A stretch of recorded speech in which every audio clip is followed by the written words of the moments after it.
Dans la savane aride du Serengeti, où le soleil entaille le sol comme un couteau, chaque pas peut être un piège. Un regard indiscret, un bruit étrange, et la mort pourrait surgir de l'ombre. Ici, ce n'est pas le plus fort qui survit, mais celui qui ose regarder les griffes en face.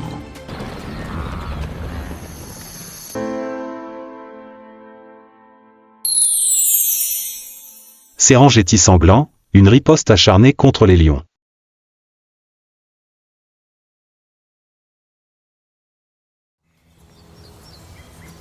L'aube se lève sur le Serengeti. Les premiers rayons de soleil filtrent à travers la fine brume, effleurant chaque brin d'herbe sèche qui se balance au vent.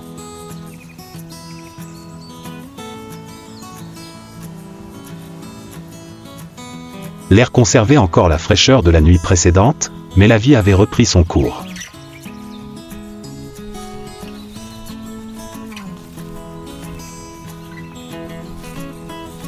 D'en haut, la savane s'ouvrait tel un tapis sans fin.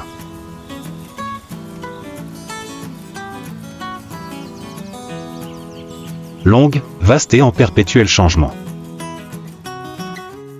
Dans ce bref instant de paix, chaque être vivant comprit clairement, ce n'était pas un paradis.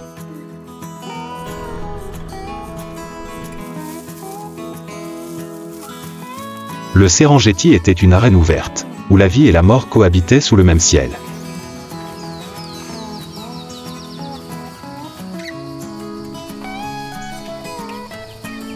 Ici, chaque jour était un pari sur la survie. 3 espèces. 3 destins. Partageant cette terre aride. Les zèbres, avec leurs rayures noires et blanches comme dessinées par la nature, se déplaçant toujours en troupeau, vivant en état de fuite.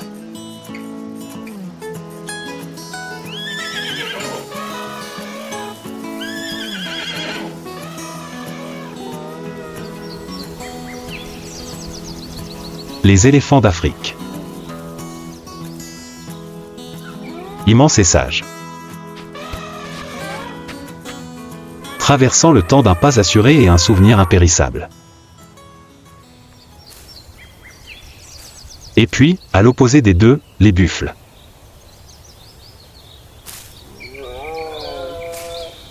Forts, inflexibles, difficiles à maîtriser. Ils ne traquent ni ne courent. Ils affrontent. Ils vivent en guerriers sur une terre où la survie est toujours mise à l'épreuve.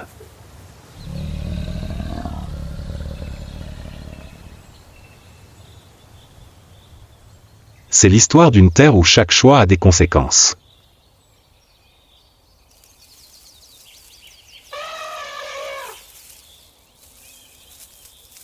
Là où la force ne garantit pas toujours la sécurité.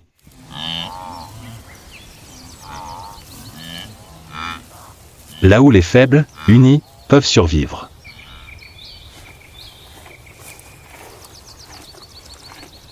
Et où les forts, seuls, peuvent tomber. Sous le soleil matinal ardent, un troupeau de zèbres avance à travers les prairies basses.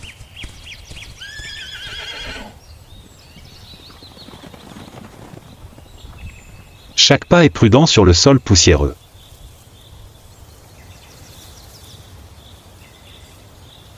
Leur pelage noir et blanc scintille comme des vagues de lumière.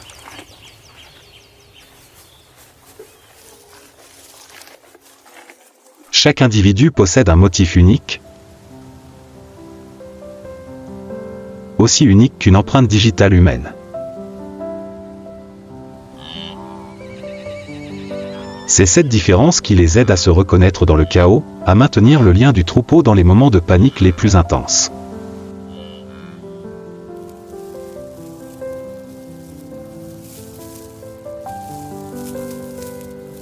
Le zèbre des plaines est l'espèce la plus commune du Serengeti. Mesurant environ 1,30 m et pesant environ 300 kg, il n'est pas le plus rapide, mais il compte parmi les créatures les plus résistantes.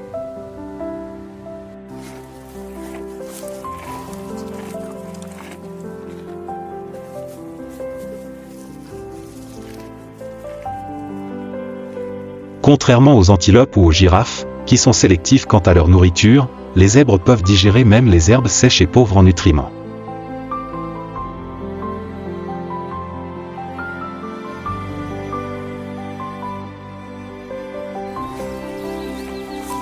Leurs grandes dents et leurs cavités intestinales développées leur permettent de manger sans interruption, de parcourir de longues distances et de conserver l'énergie nécessaire à leur longue migration de plusieurs centaines de kilomètres chaque année.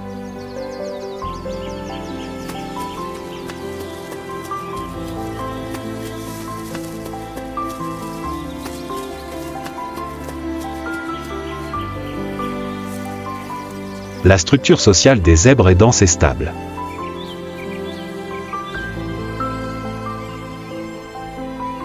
Un troupeau typique se compose d'un mâle adulte, de plusieurs femelles et de leurs petits.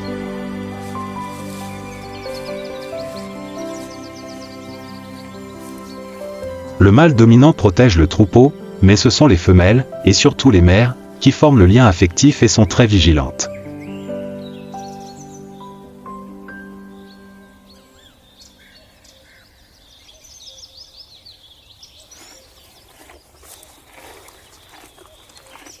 Leurs oreilles pivotent constamment, telles des perches radars, pour capter les sons étranges.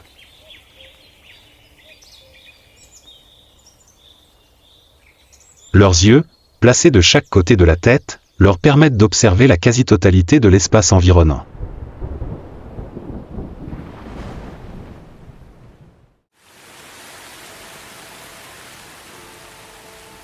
La reproduction des zèbres a généralement lieu au début de la saison des pluies, lorsque l'herbe jeune est abondante dans les champs.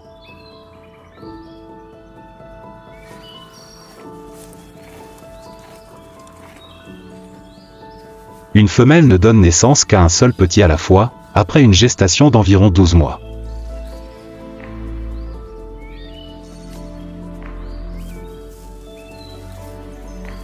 Il ne faut que quelques minutes à un poulain pour se lever et courir.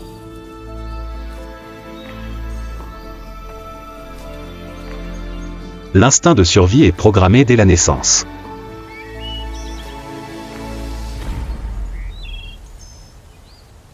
Mais le prix de la vie est élevé.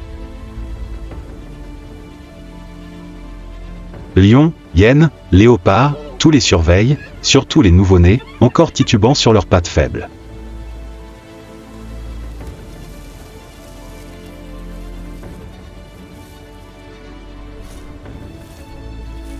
Les lions constituent la menace la plus constante et la plus terrible.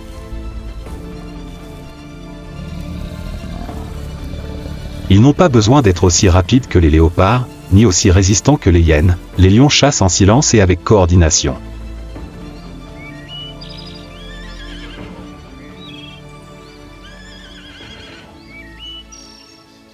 À midi, le soleil réchauffe le sol comme une fournaise ardente.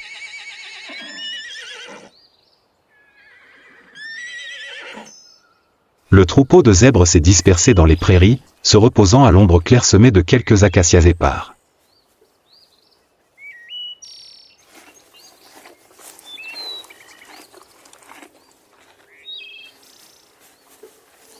L'air est étrangement calme,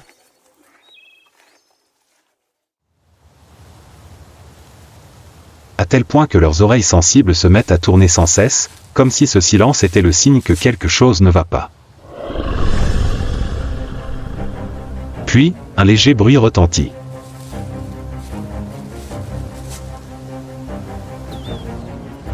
Non pas le bruit du vent, mais celui de l'herbe arrachée par les griffes.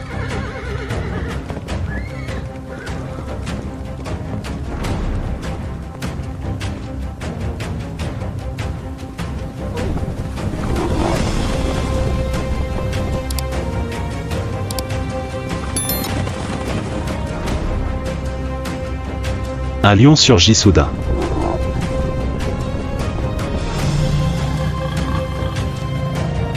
Mais soudain, de façon inattendue, le zèbre se releva.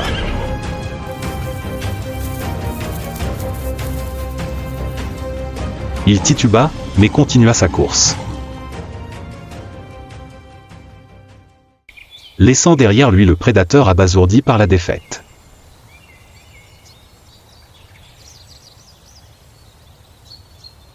En moins de 10 secondes, la savane retrouva son silence.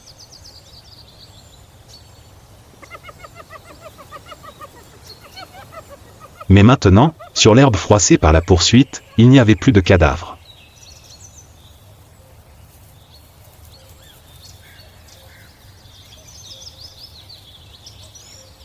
Seulement des traces de sang et de poussière qui ne s'étaient pas encore déposées.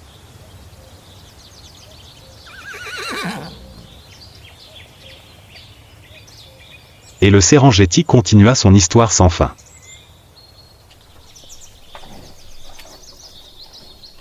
Le zèbre, cette créature apparemment faible, n'abandonna pas.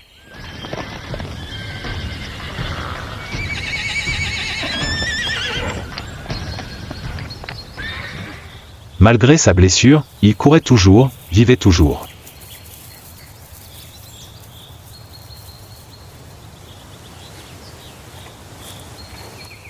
Car ici, la vie n'est pas réservée aux plus rapides, mais à ceux qui ne cessent de se battre.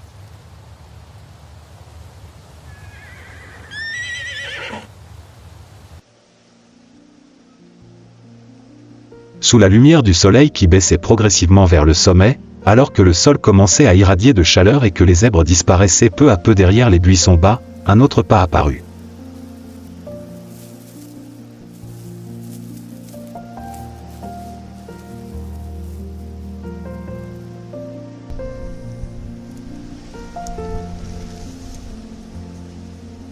Plus lent, plus lourd, mais non moins puissant.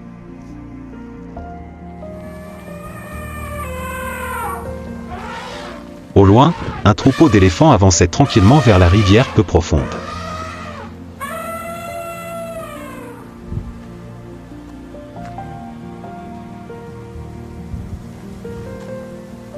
Chacun de leurs pas semblait faire trembler légèrement le sol.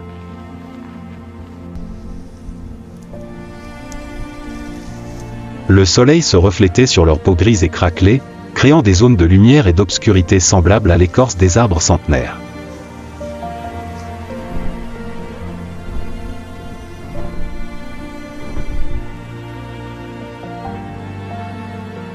Une armure naturelle les protégeait du soleil brûlant et des mouches tenaces.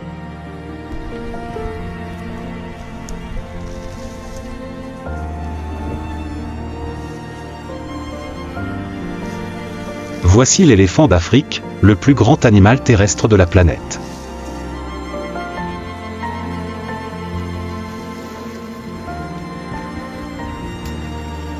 Un adulte peut peser jusqu'à 6 tonnes et mesurer plus de 3 mètres.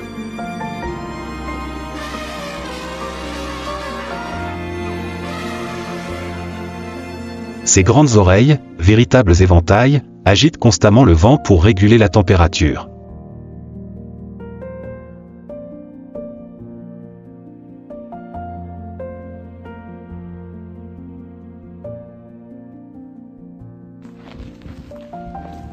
Sa trompe flexible ne sert pas seulement à aspirer l'eau et accueillir les feuilles, mais aussi à servir de bras, de nez et d'outils de communication.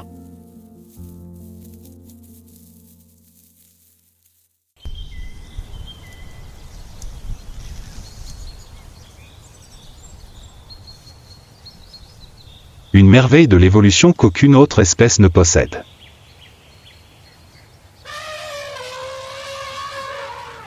Malgré leur taille imposante, les éléphants sont des créatures paisibles.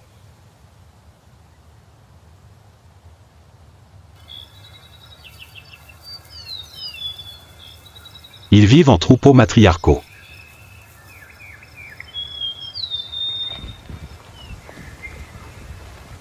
Le chef est généralement une femelle âgée, expérimentée et riche en souvenirs.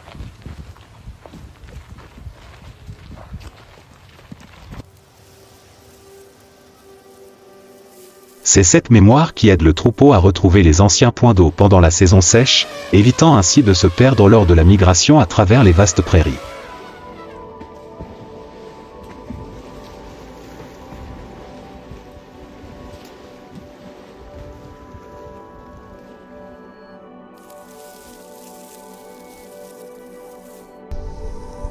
Les éléphants se reproduisent lentement.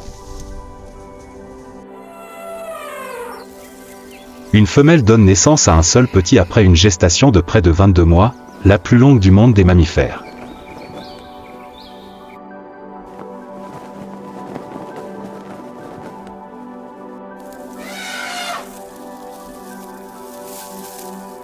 À la naissance d'un petit, tout le troupeau se rassemble en cercle, utilisant son corps pour protéger le plus jeune de tous les dangers.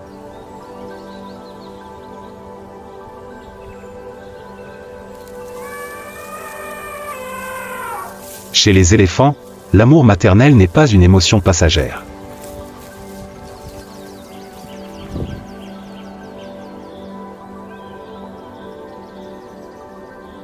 C'est un devoir sacré partagé par tout le troupeau.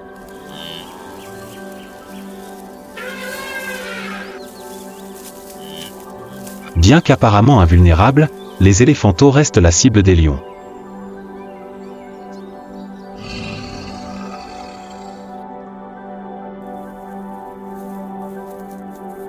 Lorsqu'ils s'éloignent du troupeau, ou lorsque leur mère s'affaiblit à cause de l'épuisement ou du manque d'eau, la menace est immédiate.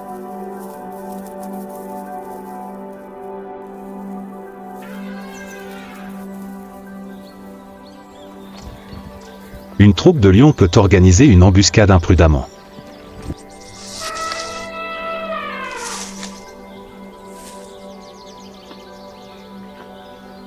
Mais ce n'est pas chose aisée.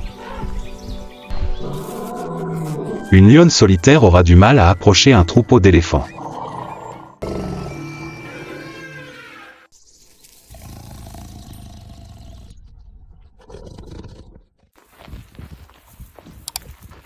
Elle attend souvent un moment de silence, où l'obscurité ou la panique perturbe temporairement le groupe.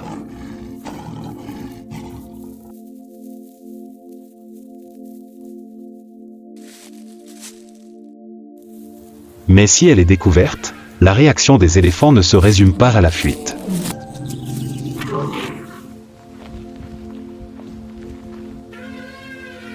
Ils rebroussent chemin.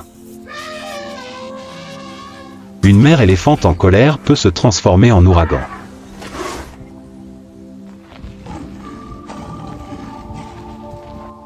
L'air des prairies semble figé par une chaleur étouffante.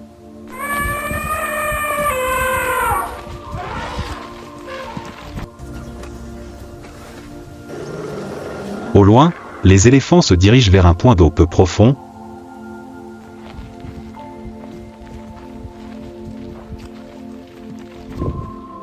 La poussière tourbillonnant à chaque pas lourd.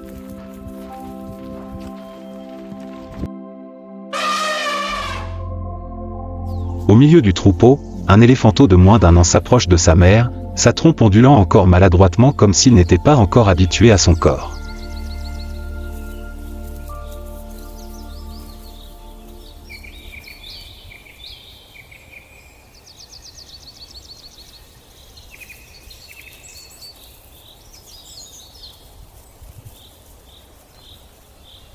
Mais dans l'herbe rase, non loin, un groupe de lionnes était accroupi, les yeux rivés sur la petite silhouette.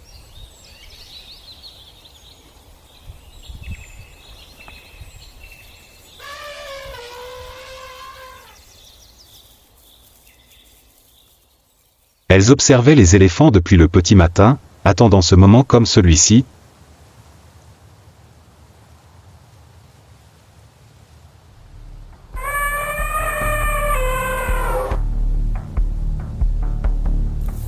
Où le troupeau se disperserait et où le plus jeune éléphanteau ne serait plus entouré de défenses denses.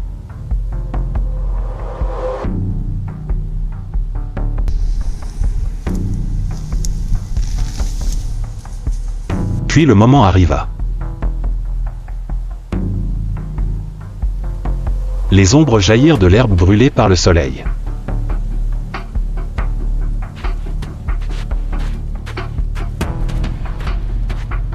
Mais ce fut une erreur fatale. La mère éléphante ne partit pas. Les lions comprirent alors, ils avaient choisi la mauvaise proie.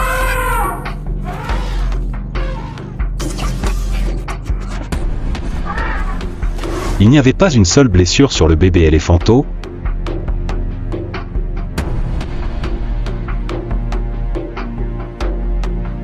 Seulement quelques légères égratignures sur son épaisse peau.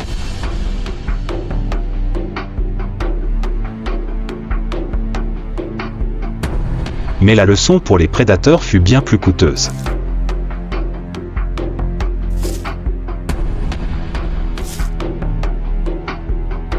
Sous la lumière vive du soleil, les ombres ténues des lions disparurent peu à peu dans les hautes herbes, laissant derrière elles la silhouette imposante d'une mère intransigeante et de son enfant.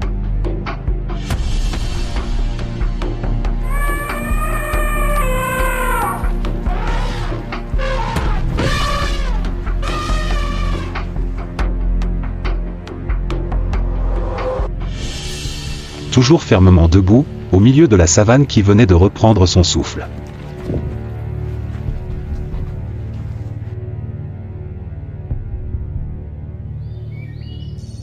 Sur cette terre aride, les éléphants n'existent pas seulement par leur force, mais aussi par leur intelligence, leur connexion et leur mémoire.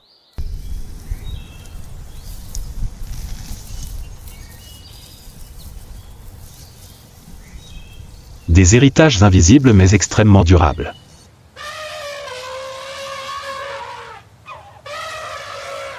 Et lorsque l'ombre de l'éléphant se pose longuement sur l'herbe dorée, on ne voit pas seulement un grand animal,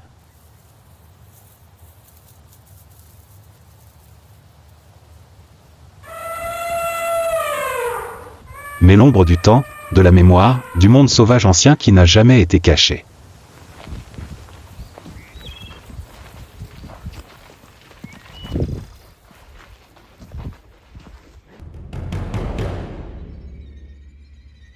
Sous l'ombre clairsemée des acacias, la rosée matinale persiste encore sur l'herbe, mais l'air est déjà imprégné d'une odeur particulière, celle des lions.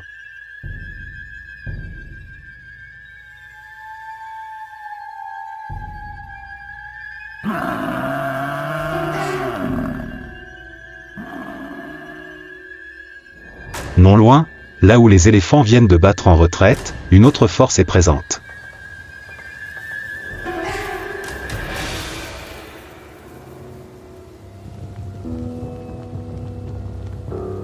Dense, lourde et latente comme une tempête sous le sol calme, le buffle d'Afrique.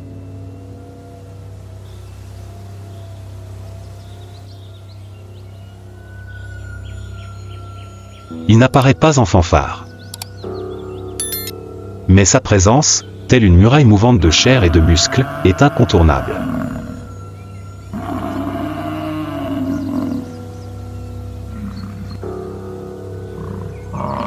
Le physique du buffle est un témoignage vivant de son adaptation, environ 1,50 m au garrot, pesant jusqu'à près d'une tonne, avec un front large et des cornes recourbées qui forment un « casque » sans couture.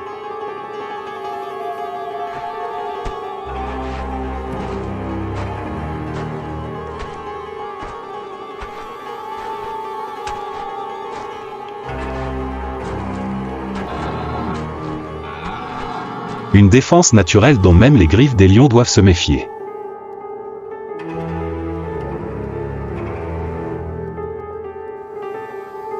Son cuir épais, rugueux et couvert de poussière est un manteau contre les morsures, les insectes et le soleil brûlant des plaines du Serengeti.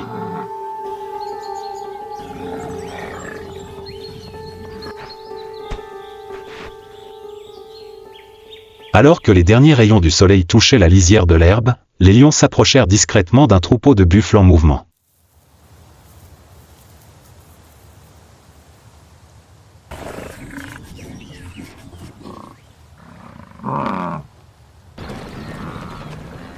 Ils avaient ciblé un mâle légèrement séparé du troupeau, le palourd.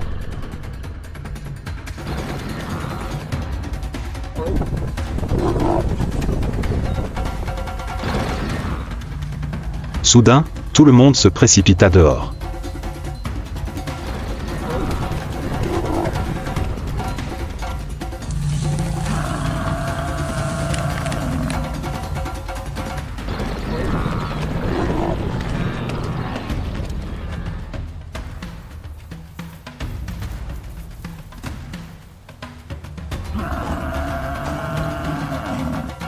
Il ne gagna pas, mais ne tomba pas non plus.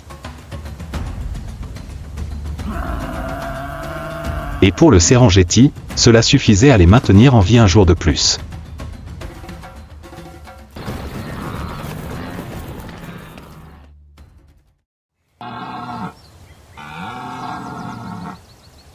Ils vivent en troupeau, une structure sociale complexe mais stable.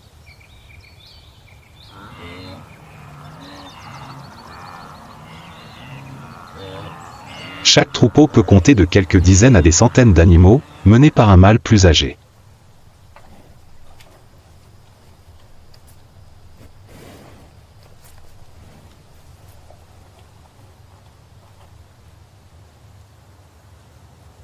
Contrairement aux zèbres, qui comptent sur la vigilance et l'organisation pour éviter le danger, les buffles adoptent une tactique différente, la force collective et une résistance farouche.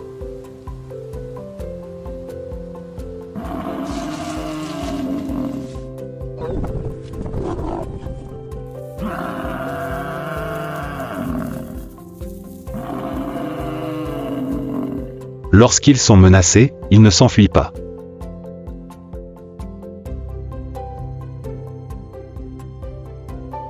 Au contraire, le troupeau se resserre, les petits sont poussés au centre et les adultes sont prêts à se retourner et à attaquer.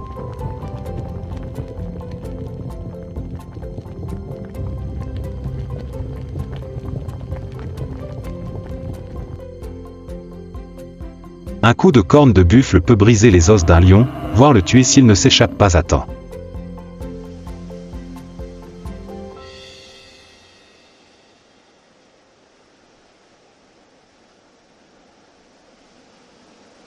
Malgré leur apparence pataude, les buffles sont des herbivores agiles.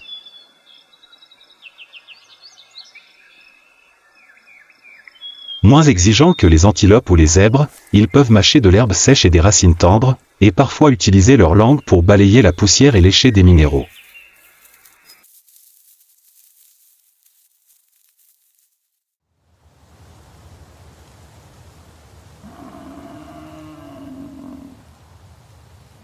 Leurs puissantes mâchoires, dotées de larges incisives, leur permettent de déchirer et de broyer efficacement les feuilles.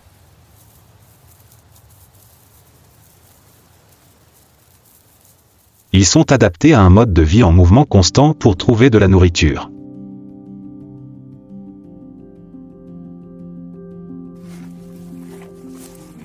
La saison des amours a lieu au début de la saison des pluies, période où les prairies reprennent vie.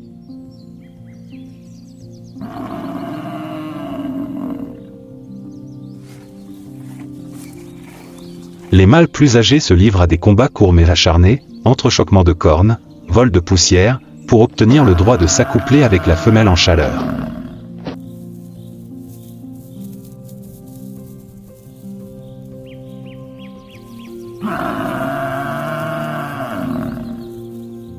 Après l'accouplement, les femelles sont gestantes pendant environ 11 mois.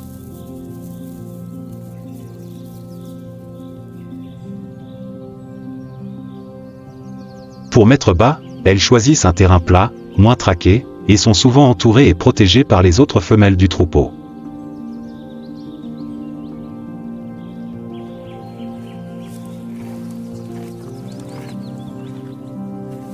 À la naissance, les buffles pèsent jusqu'à 40 kg et peuvent se tenir debout en quelques minutes.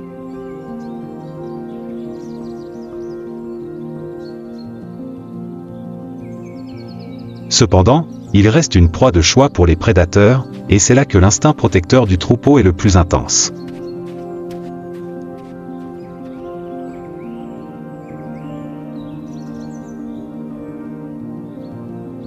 Il n'est pas rare de voir un troupeau de buffles se retourner contre une troupe de lions, utilisant leur force collective pour protéger une seule vie.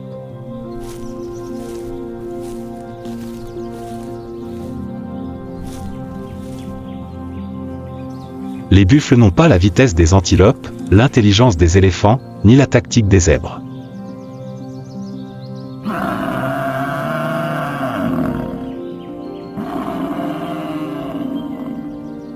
Mais ils ont quelque chose qui fait hésiter même les lions les plus aguerris, le courage, l'esprit de meute et une volonté inflexible.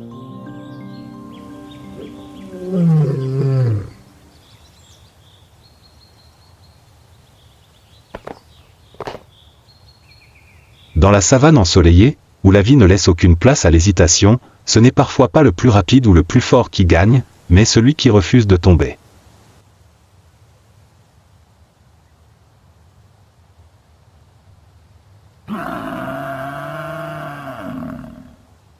Et dans le tourbillon de la survie, les buffles continuent d'avancer. Sans éclat, mais avec fierté.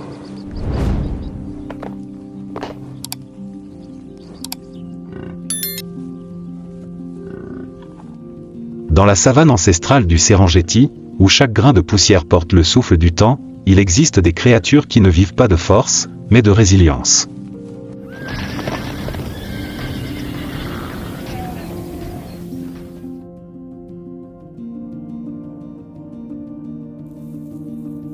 Les zèbres courent toujours, mais pour garder le troupeau. Les éléphants sont silencieux, mais prêts à devenir un mur d'acier pour leurs petits.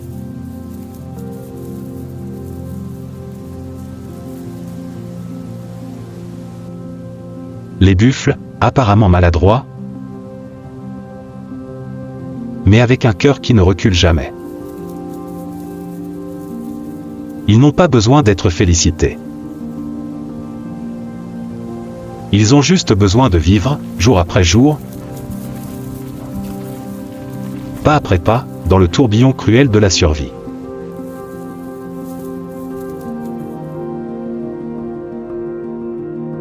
Et peut-être, dans un monde aussi instable qu'aujourd'hui, nous rappelle-t-il que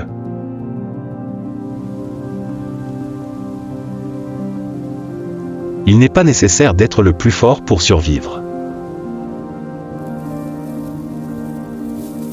Il suffit de ne pas tomber. Si ce voyage vous touche, laissez un commentaire.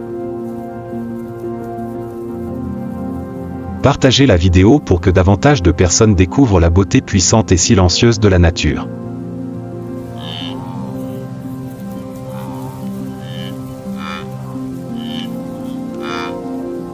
Et n'oubliez pas de vous abonner à la chaîne et d'activer la cloche de notification pour ne rien manquer des prochaines histoires.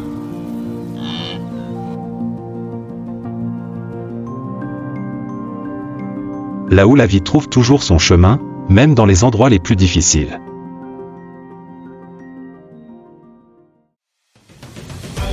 Dans le vaste ciel, où le vent siffle à travers les nuages, il y a des guerriers d'élite qui non seulement maîtrisent le ciel mais sont également des chasseurs de la nature. Possédant des ailes puissantes, ils ne se contentent pas de planer, ils chassent également. Ces oiseaux ne connaissent ni la peur ni la retraite. Ils sont nés pour chasser et gagner.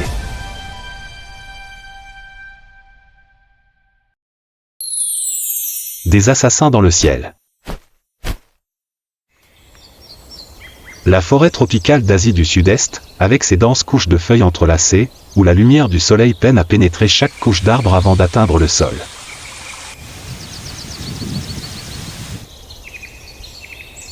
L'air était toujours humide, brumeux et rempli de sons, les cris des gibbons, le chant des cigales, les sons des insectes et parfois, le bruit du vent venant d'en haut.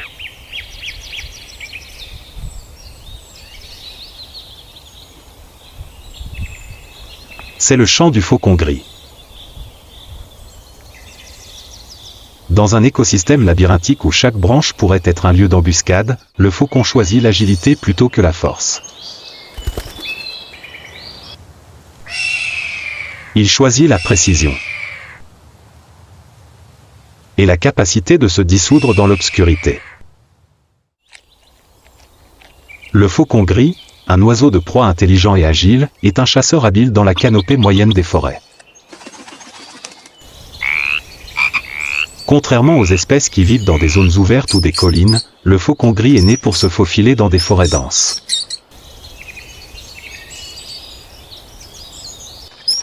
Les ailes sont courtes et arrondies, non pas pour planer haut, mais pour passer à travers les interstices étroits des feuilles. Sa longue queue lui permet de manœuvrer en douceur dans des espaces restreints.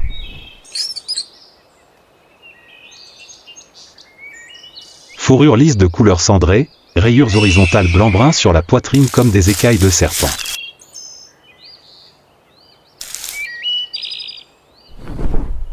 Mais la caractéristique la plus reconnaissable est la crête pointue à l'arrière de sa tête, une marque distinctive qui le fait ressortir lorsqu'il apparaît et disparaît dans la canopée ombragée des arbres.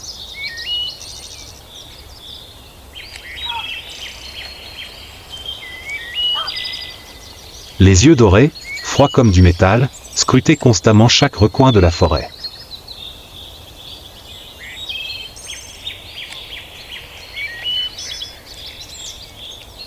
Chaque petit mouvement d'un écureuil qui saute, d'un oisillon qui quitte son nid ou d'une colombe qui rêve, sont autant d'opportunités.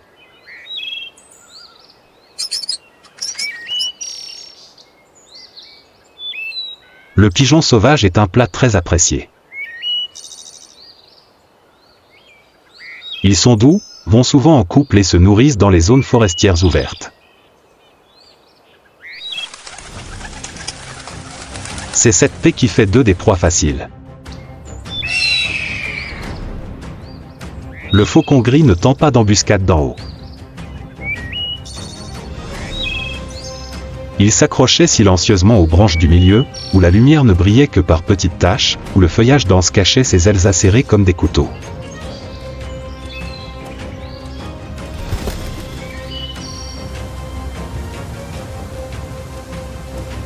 Quand le moment arrive, d'un battement d'ailes, il sort de sa cachette, se précipitant à travers les branches comme une flèche courbée.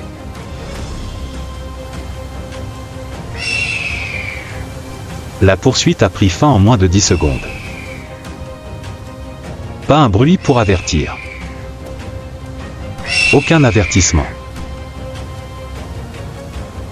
Une simple rafale de vent passa, puis les griffes agrippèrent fermement la proie.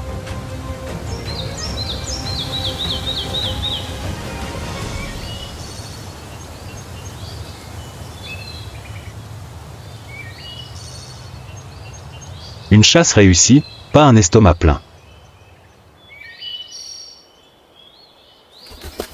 Mais pour élever des enfants.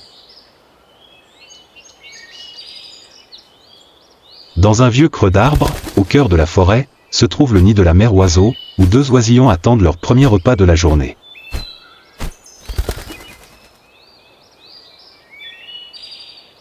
Chaque petit morceau de viande était déchiré par la mère et passé à la bouche de son enfant, au milieu du bruit de la forêt qui résonnait encore.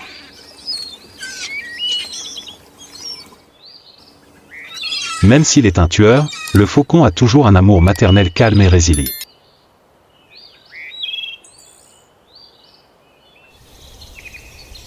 Cette forêt est l'endroit où la vie et la mort se produisent à chaque instant.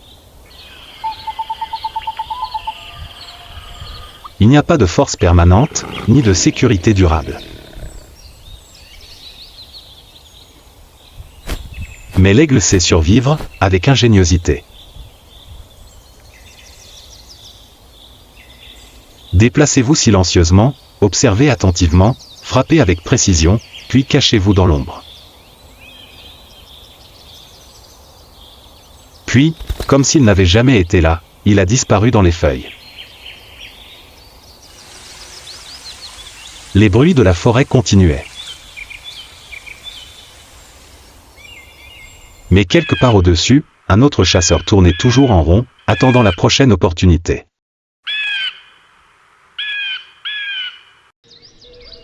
Au-dessus des montagnes enneigées de l'hémisphère nord, où le ciel s'étend à l'infini, une créature solitaire trace des trajectoires de vol silencieuses dans le ciel. Avec des ailes de plus de 2 mètres d'envergure, un regard qui perce la vallée et des griffes courbées aussi acérées qu'une faucille.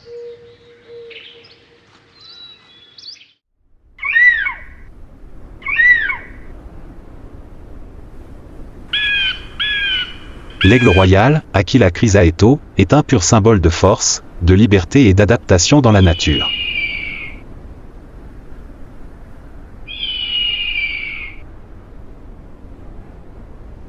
Ils n'ont pas besoin d'être bruyants pour montrer leur puissance. Pas de rugissement ni de griffes déchirant la terre, juste une présence silencieuse et puissante venant d'en haut.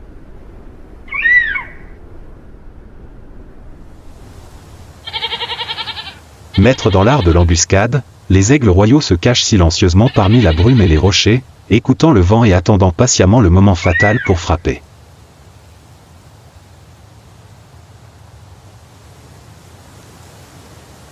Le corps de l'aigle royal est le summum de l'évolution.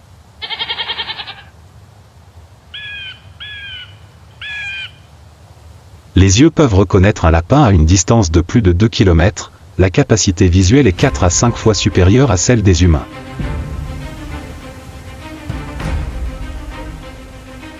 Ses larges ailes lui permettent de planer pendant des heures sans battre des ailes, en utilisant les courants d'air chaud pour maintenir une altitude constante. Les griffes sont les armes les plus redoutables, longues, courbées, capables de percer la peau épaisse des proies.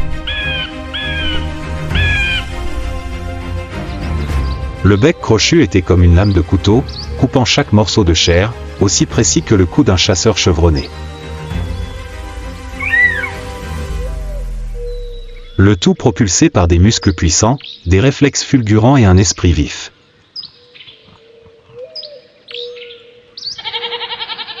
Tout en bas, sur le rebord accidenté, un troupeau de chèvres de montagne se déplaçait en ligne.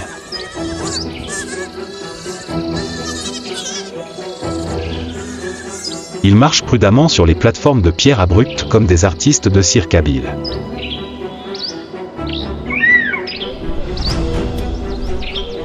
Un individu jeune, plus petit et plus faible, séparé sans précaution du troupeau, à quelques pas de distance, suffit à en faire une cible.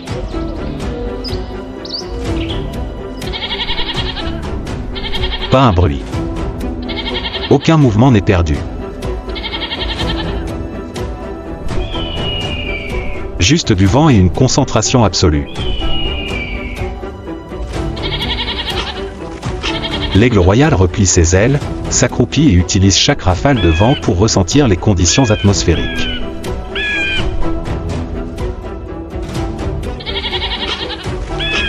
Altitude, direction du vent, distance, tout est calculé avec précision en un coup d'œil. Son corps se tendit comme une corde d'arc tendue à son maximum, prête pour un seul tir.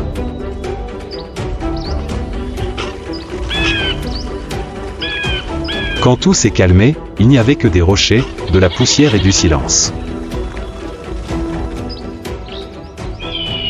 Puis, d'un côté du mur, une paire d'ailes s'ouvrit. L'aigle royal réapparaît, s'élevant de l'obscurité comme un esprit du vent.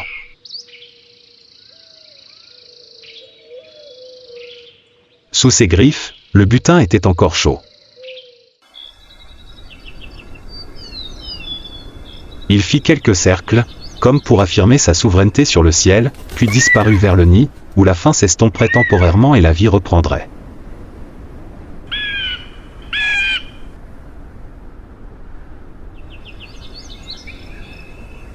Ce n'était pas une chasse ordinaire. C'était un acte audacieux, osé et absolument précis. Un compromis entre le succès et la mort.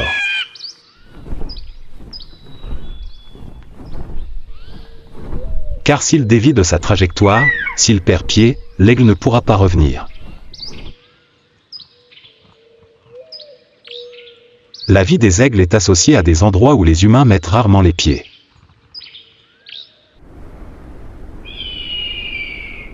Sur des affleurements rocheux abrupts ou sur des cimes d'arbres centenaires et solitaires dans la steppe, les aigles royaux construisent de grands nids robustes tapissés d'herbes sèches, de fourrures et de mousse.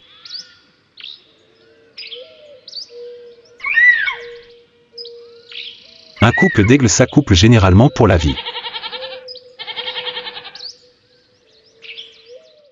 Ils construisent des nids ensemble, défendent leur territoire ensemble et élèvent ensemble la prochaine génération. Chaque année, les aigles femelles pondent 1 à 3 œufs. Mais dans la plupart des cas, un seul poussin survit. La férocité vient de l'instinct de survie, le plus fort parmi les enfants l'emportera, poussant les frères les plus faibles au bord du gouffre.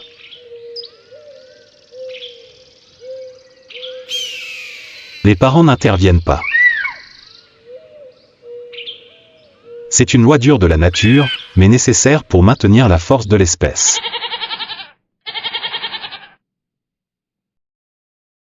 Les oisillons ont grandi à un rythme rapide.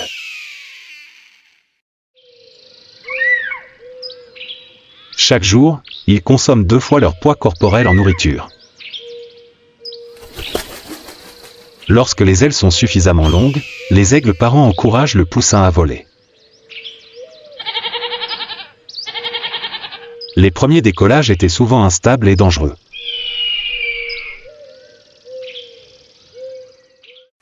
Mais avec seulement quelques battements d'ailes réussis, le ciel devient instantanément une maison. Un artisan devenu guerrier. L'aigle royal n'a pas besoin de parler pour déclarer sa puissance.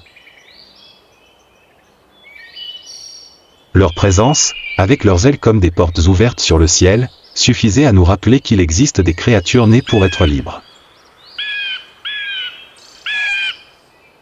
Et la vraie liberté ne se trouve nulle part plus bas que les plus hauts sommets venteux.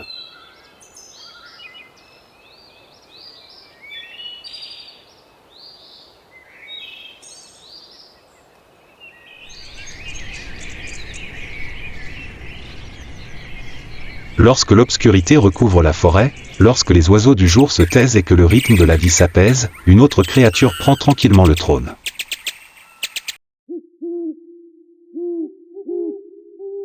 Un son profond et lointain dans la nuit, l'appel d'un hibou, le veilleur de nuit silencieux de la nature.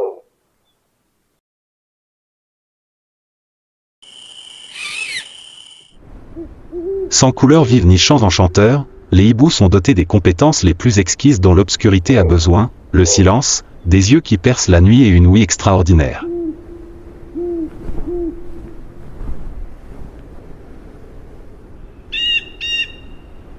La fourrure épaisse et lisse du hibou, semblable à du velours, l'aide à voler sans faire de bruit.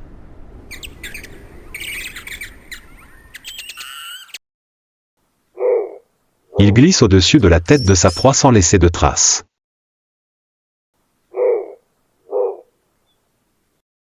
Ce sont des chasseurs conçus pour vivre dans l'obscurité absolue. Avec de grands yeux qui occupent la majeure partie de leur visage, les hiboux ne peuvent pas bouger les yeux, mais ils peuvent faire pivoter leur tête jusqu'à 270 degrés, comme un radar vivant balayant l'espace qui les entoure.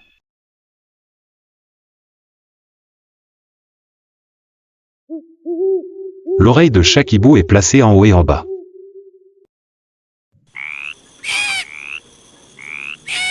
Les aide à déterminer la direction et la distance des sons en utilisant des différences de temps de quelques millièmes de seconde seulement.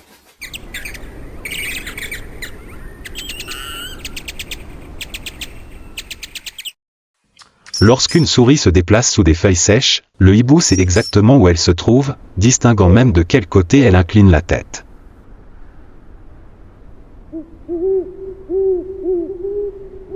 Mais ce qui fait des hiboux une véritable terreur de la nuit, c'est leur façon de voler. Les plumes de hibou sont spécialement conçues, avec des bords dentelés et une surface douce et veloutée, leur permettant de voler sans faire de bruit.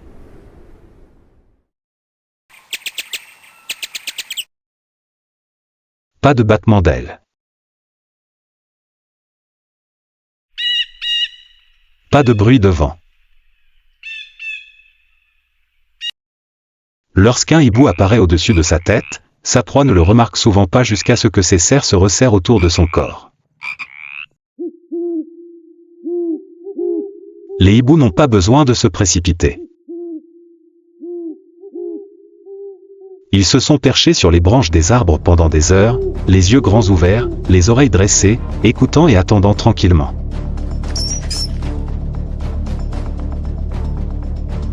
Lorsque l'occasion s'est présentée, le plongeon a été comme un fantôme, rapide, propre et précis. Un coup de griffes acérées et courbées peut pénétrer la fourrure épaisse ou la peau de la proie.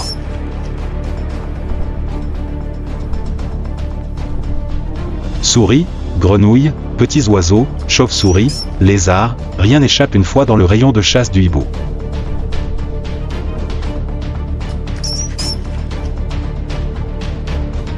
D'en haut, la chouette a détecté le bruissement d'une souris des champs creusant un nid. La mort arrive comme un brouillard. Pas de gore. Aucune lutte. Seul le bruit du vent nocturne et les yeux du souverain restaient dans l'obscurité.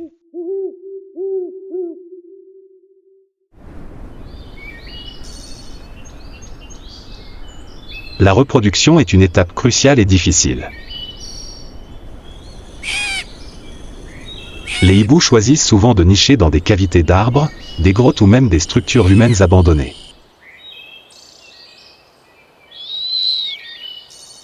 La mère chouette s'occupe seule de ses poussins tandis que le père chouette chasse et les ramène à la maison.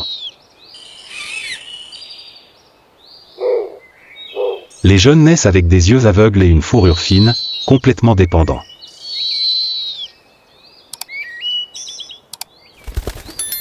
Ils grandissent dans l'obscurité, apprennent à écouter, à sentir, à ressentir l'obscurité et, progressivement, à voler par instinct ancré dans leur sang.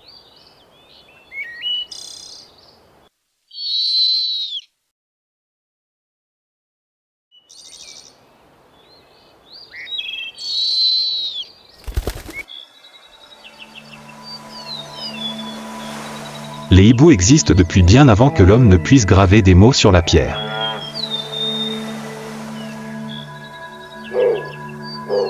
Dans la légende, ils sont des symboles de la mort, de l'âme, de la connaissance. Mais dans le monde réel, les hiboux sont des créatures indispensables à la chaîne de l'équilibre écologique. Chaque hibou peut tuer des milliers de souris par an, protégeant ainsi les récoltes sans une goutte de poison.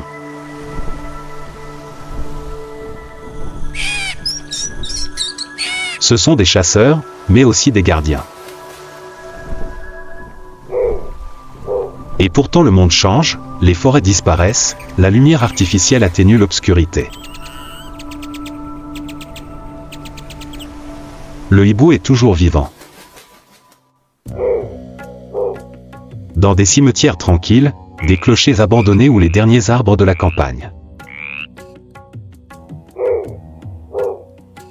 Il y a encore des hiboux qui chantent la nuit, il y a encore des yeux brillants comme 2 étoiles qui gardent la forêt nocturne.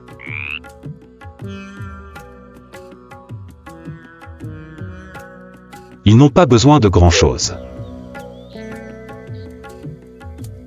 Il suffit d'un coin sombre, d'un souffle de vent et d'une chance.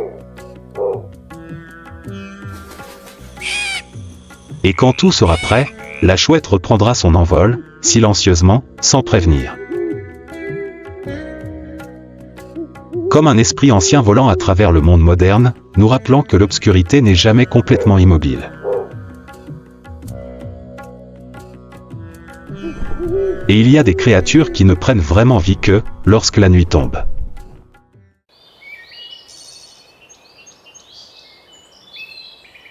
Alors que les premiers rayons du soleil frappaient la surface gelée d'un lac en Alaska, l'eau fumant dans une brume argentée, une créature géante glissait doucement dans le ciel.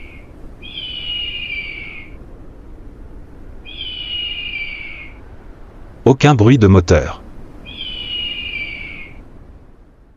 Il n'y a pas de sifflement du vent. Il n'y avait que le bruit des battements d'ailes, profond, fort et sûr. Une fourrure blanche comme neige contrastait avec un corps musclé brun foncé, et des yeux aussi acérés que des lames de fer scrutaient le sol froid en contrebas.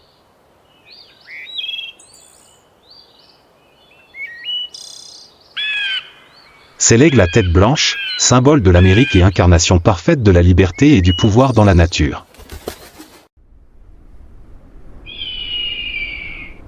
Bien qu'appelé « chauve », cet oiseau n'est pas chauve. Le nom vient de ses plumes blanches sur la tête, qui contrastent fortement avec son corps, créant une apparence unique qui le rend incomparable.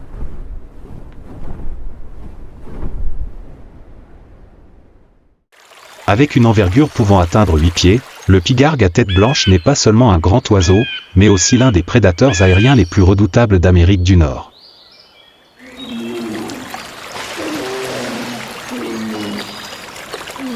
Il n'a pas besoin de se précipiter comme un aigle royal, il n'a pas besoin de chasser dans les vastes prairies, il choisit sa propre voie, observer, être patient, et quand le moment vient, porter le coup final.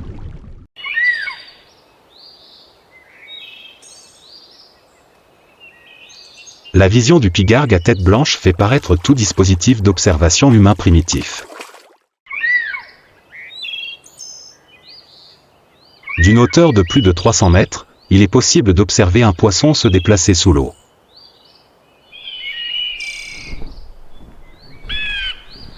Une fois la cible verrouillée, la plongée se produit comme un éclair.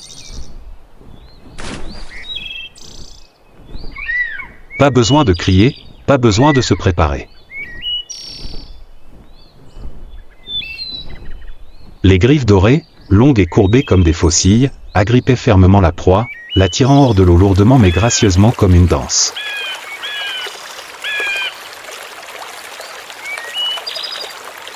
Saumon, canards, petits oiseaux, tout peut être un repas.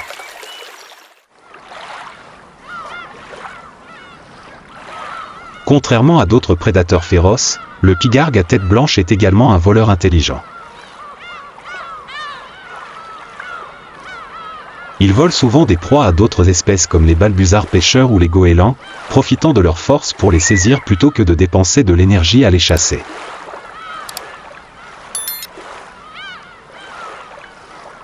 Dans la nature, la sagesse est parfois plus efficace que le courage. Contrairement à son apparence majestueuse, la vie du pigargue à tête blanche est liée au foyer et à la loyauté. Il s'accouple de manière monogame pour la vie. Le couple d'aigles construira un nid ensemble.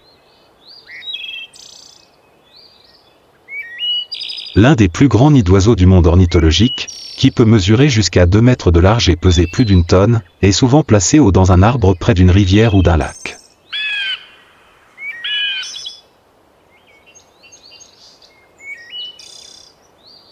Chaque saison, ils retournent dans leurs anciens nids, les réparent et les modernisent, comme s'ils préservaient un château ancestral au milieu de la nature.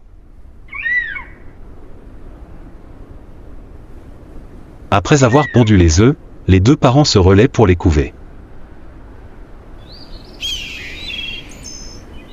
Lorsque les poussins éclosent, ils sont nourris de morceaux de poisson frais arrachés au bec de leurs parents. Au début, les oisillons sont faibles et tremblants.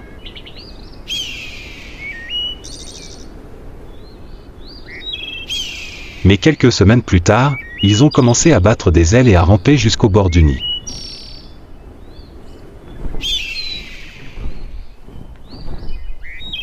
Le moment où le premier saut a lieu. Pas d'assurance, pas de filet de sécurité, juste le vent, l'altitude et l'instinct de conduite.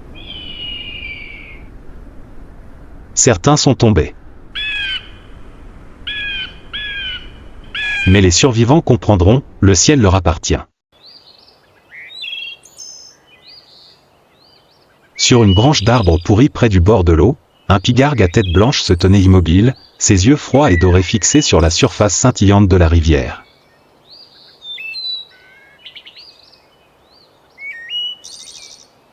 Il monte la garde ici depuis le petit matin, quand la brume ne s'est pas encore dissipée, quand le monde dort encore.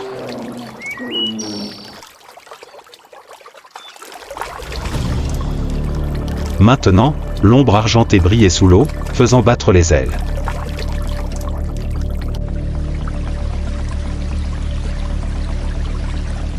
Un gros saumon vient d'émerger du milieu du courant. Sans prévenir, l'aigle fondit comme un javelot.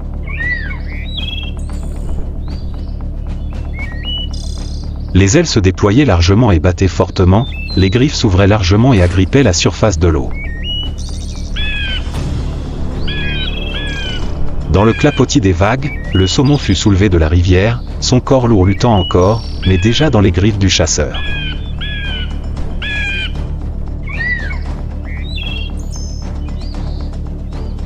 Il atterrit sur un rocher sec pour commencer à savourer son repas. Mais soudain, le bruit d'ailes battantes se fit entendre derrière lui. Un autre aigle a plongé, rapide comme un tourbillon. Également tête blanche, ailes brunes, yeux froids. il ne s'agit pas de partager. Il vient prendre le dessus. Le perdant s'est retiré, pas trop loin, mais suffisamment pour éviter une nouvelle attaque. Les ailes battirent, le soulevant du sol, portant la blessure sur son épaule, qui guérirait, mais cette défaite resterait gravée dans la mémoire.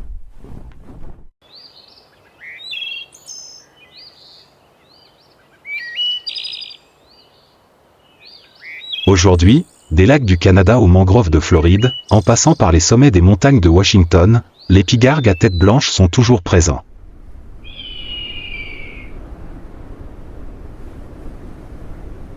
Non seulement en tant que créatures vivantes, mais en tant que symbole vivant de force, de fierté et de renaissance. Ils ne chantent pas. Pas de danse. Pas de frime. Mais chaque fois qu'ils déploient leurs ailes dans le ciel bleu profond, ils nous le rappellent.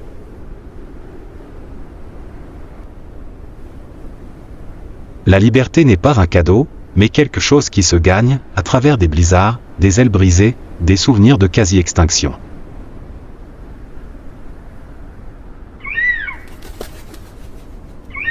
Et parfois, pour atteindre le plus haut sommet de la vie, il suffit d'oser se jeter dans le vide sans fin, comme le premier saut d'un jeune aigle, vers le vent.